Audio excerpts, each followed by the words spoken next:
বাংলাদেশের 90% মুসলিম রাষ্ট্রের মধ্যে যখন দিনে দুপুরে আমাদের একজন মুসলিম ভাইকে কুপিয়ে জবাই করে হত্যা করা হবে, তখন আমরা পশ্চিমকালেও চুপ করে বসে থাকবো না ইনশাআল্লাহ। আমরা সর্বপ্রথম আমাদের প্রশাসন, সরকার এবং ঊর্ধ্বতন কর্তৃপক্ষকে বিনয়ের সাথে অনুরোধ করতে চাই, এই সন্ত্রাসী সংগঠন ইসকনকে অনতিবিলম্বে বাংলাদেশের মাটি থেকে বহিষ্কার করতে হবে। এই জঙ্গি জুজুর ভয়ের খেলা অনেক হয়েছে। বাংলাদেশের মুসলিম শান্তিকামী মুসলিম, কিন্তু এমন কোন পদক্ষেপ আপনারা নিতে যাবেন না বা ভুল করবেন না যাতে বাংলার তাওহীদি জনগণ আবারও জেগে ওঠে।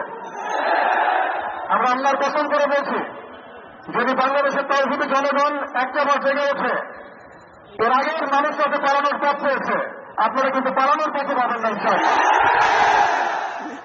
আমরা